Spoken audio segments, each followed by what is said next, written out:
insisto, el doctor Eduardo Díaz Gotuso vino a hablarnos de su especialidad. Él es traumatólogo, hemos charlado un poco sobre su vida, su historia, sus corrientes, y ahora, bueno, mientras vemos algunas imágenes, ¿por dónde empezamos, Doc? Bueno, una fractura de tibia, contabas. Sí, es una fractura de tibia. Acércate si estás más cómodo. ¿Estás cómodo allí? Estoy perfecto. Bien. Sí. Es una fractura de tibia que tiene colocado un tutor externo, porque esta fue una fractura expuesta. ¿Qué quiere decir eso? Que aparte de tener la fractura, o sea, la rotura de hueso, tiene una herida que comunica el hueso con el exterior. Bien. Y por lo tanto eso es un factor que aumenta la posibilidad de que se produzcan infecciones por la contaminación que trae de afuera. Bueno, en esta situación, en esas imágenes, es una fractura que se infectó, por lo tanto fue algo complicado, requirió varias cirugías, bastante tiempo de tratamiento y tiene colocado ese tutor externo como para poder inmovilizar el hueso y que nos permita hacer los demás tratamientos como la antibiótico-terapia, las toaletas, las limpiezas y demás, para poder lograr la curación, ¿no? ¿La rotura del mismo hueso genera que sea por ahí puede expuesta, ser, que la parta, que sí, parta la piel y se note y se infecte luego? Puede ser una exposición de adentro hacia afuera, por la rotura del mismo hueso. Exacto. Que lastime la piel, o como consecuencia del impacto que produzca herida en las partes blandas, en la piel, y una comunicación del exterior con el foco de fractura. Sí, muchas veces es imperceptible, ¿no? O sea, porque uno dice fractura expuesta, ve salir el hueso, y otras que son realmente como una pequeña herida y sin embargo está la fractura expuesta, que vos lo vas a determinar tal vez con la radiografía y con la tomografía, los estudios que hagas. Exacto, sí, fracturas expuestas que son puntiformes, que por ahí, bueno, se puede catalogar como que son de menor gravedad al tener una exposición mínima. Pero bueno, requiere su cuidado, su seguimiento, la atención por el peligro de infección. ¿Y todas son quirúrgicas? Generalmente sí. Generalmente sí. ¿Y qué haces? Así le explicamos un poco a la gente. Ya vio la imagen, que es bastante dura. ¿Qué haces con una fractura de tibia antes de colocar el tutor externo? ¿Cuál es el procedimiento? Bueno, esto requiere, por un lado, inmovilización, porque la inmovilización es lo que va a evitar otras complicaciones, como el sangrado, y es algo que también coadyuva a la mejoría en cuanto al dolor. Una vez inmovilizado, como en este caso con el tutor externo, hay que hacer un tratamiento de la herida, o sea, limpiarla, debridarla, recortar todo lo que se vea sucio, contaminado o con poca vitalidad, como para que quede un tejido vital justamente y sangrante, para que ahí pueda llegar el antibiótico y bueno, los controles subsiguientes, si eso a futuro después requiere algún otro tipo de gesto quirúrgico o demás. ¿Cuánto tiempo se dejan los tutores? Normalmente el tiempo del tutor lo va a marcar la evolución de las partes blandas. Una vez que uno tenga la certeza de que no está infectado, o si hubo una infección, que esté tratada la infección, recién ahí se pasará a sustituir el tutor por un implante definitivo. La fractura, al ser expuesto, suena terrible, es decir, no tener fractura expuesta y uno imagina que es todo abierto y a veces es pequeño, como cuento en mi caso, es pequeño y no necesariamente sangra. Claro, exacto. En mi caso no había sangre, pero estaba abierto 1 centímetro. Exacto. Sí. Como hueso había generado eso. ¿Es tan común fractura de tibia y peroné? ¿Van juntas? No siempre. Ajá. No siempre, depende de cada caso. Las fracturas de tobillo pueden ser fracturas de peroné solamente, y dependiendo a veces de la intensidad del impacto o del trauma, puede ser tibia y peroné. Sí. A nivel de tobillo como a nivel de la pierna también, ¿no? Claro. O sea, un tema que nos preocupa mucho, sobre todo en las personas mayores, que son muchos de los televidentes nuestros, son los temas de la fractura de fémur, ¿no? O sea, las fracturas de cadera. De cadera, exactamente. Sí. ¿Cómo lo enfocan ustedes, digamos, sobre todo, obviamente depende de la edad, depende cómo fue el mecanismo de acción, pero ha cambiado mucho, ¿no? Porque antes había una movilización de mucho tiempo, ahora el posoperatorio es mucho más dinámico en cuanto al movimiento. Exactamente, sí. La conducta en las fracturas de cadera, por lo general, es quirúrgica, salvo que haya alguna contraindicación formal en cuanto al estado general del paciente y no se lo pueda operar.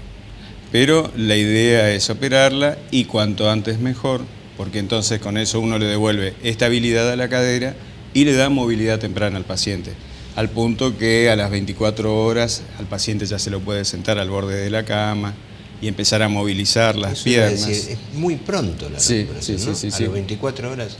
Claro, pero una de las finalidades justamente de la cirugía es esa, darle una buena estabilidad a la fractura y empezar con la movilidad temprana, que eso ayuda muchísimo en cuanto a la recuperación. Y en la primera instancia, antes de conseguir, por ejemplo, la prótesis que necesitamos y demás, es la tracción, ¿no? Es la tracción, sí.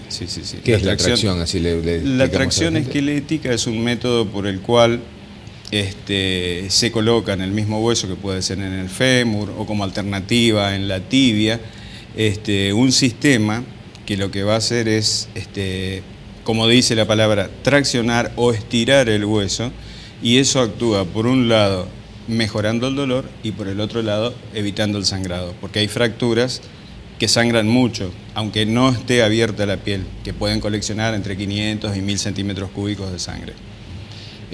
Ahora, algo administrativo tal vez. ¿Cómo es el tema después de la gestión de la prótesis y demás?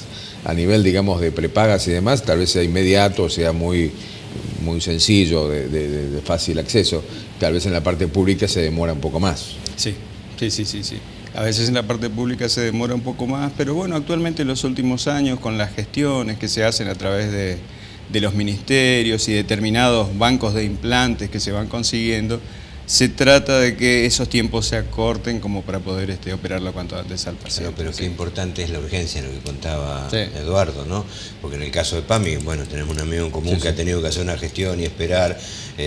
Lo pidieron con urgencia, pero era PAMI, había que esperar y no sabía si era importado o no, ya no importado. No. ¿Hay nacional importada? Hay nacionales y hay importados. Bueno, actualmente... Con el valor dólar supongo que esto Exactamente. tiene una aplicación terrible de costos, ¿no? Sí.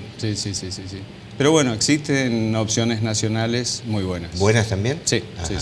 Bueno, ojalá en este sentido también se pongan las pilas, ¿no? Digo, Sí. la ¿Y gente... ¿Cómo ha cambiado el tiempo con respecto a eso, ¿no? La tecnología en cuanto a lo importado y lo nacional? Porque antes, yo recuerdo cuando uno estaba en el hospital, bueno, traten de conseguir la importada porque Alemán. era importante. Bueno, y después ahora vos me decís que de pronto hay un acondicionamiento un poquito mejor. Sí, hay situaciones muy específicas, ¿no? Si uno tuviera que colocar a lo mejor una prótesis de cadera o una prótesis de rodilla y en un paciente y según la edad, por ahí hay opciones importadas que son muy buenas y que convienen por la facilidad en la colocación, por el tipo de material. Por ahí en pacientes más añosos sí se puede pasar a una opción nacional, no porque sea una alternativa mala, porque también hay cosas nacionales de muy buena fabricación y que dan muy buenos resultados en este tipo de pacientes. ¿Y la opción de decir, bueno, cementada o cómo la tomás? Bueno, eso también teniendo en cuenta la edad del paciente y el stock óseo, o sea, la presencia o no de osteoporosis. Entonces, si uno coloca algún implante, en el caso también de las prótesis de cadera o de rodilla, tiene que tener un stock óseo aceptable, importante, para colocar algo que no sea cementado, de tal manera que se pueda sostener con el hueso mismo. Cuando ya existe alguna osteoporosis más marcada, que no nos va a dar confianza, la opción es un implante cementado, porque el cemento que se coloca es algo que adquiere una dureza similar al hueso y que también permite la movilización temprana del paciente. Sí. En el principio hablabas de la fractura expuesta que generaba, bueno, una tensión y una toilette pronta y higiénica por el tema de infecciones. ¿Suele siempre infectarse? No. No siempre. No necesariamente. Pero, digamos, Al estar expuesto. es algo muy frecuente, tiene un alto porcentaje de infectarse. Entonces, es algo que sí o sí requiere con urgencia la toilette. O sea, tenemos un periodo de tiempo, digamos, desde recibido el paciente en la urgencia hasta hacer la toilette. Hay un periodo de oro, más o menos unas 6 horas. ¿Así se llama? Sí. Periodo de oro. Sí. Ajá. Más o menos unas 6 horas en las que hay que realizar este tipo de gesto quirúrgico, de toilette y de limpieza, para disminuir el porcentaje de infección. Para evitar directamente. Exacto. Pasado ese tiempo ya el riesgo Y es es mayor. como que aumenta el riesgo, exactamente, sí.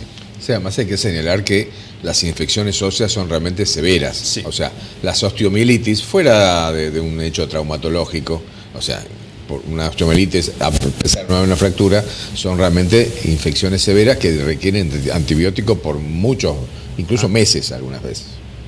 Así que el tema de la toalete, como dice Eduardo, es fundamental en el momento como para evitar justamente ese tipo de complicaciones indeseadas, ¿no?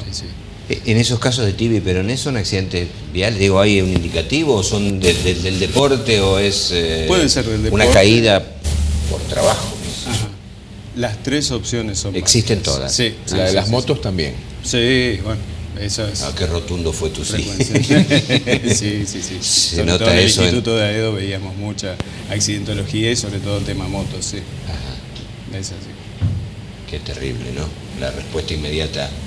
Sí, no, y además creo que también es un aviso, ¿no? Porque uno ve tantas motos en la calle y hay algunos que manejan muy bien o con tranquilidad y hay otros realmente que uno ve que son muy audaces o aventureros y no tienen que ir a toda velocidad y después vemos las complicaciones y muchas veces ni siquiera vemos las complicaciones, vemos la muerte directamente, ¿no? De gente joven, en edad muy útil.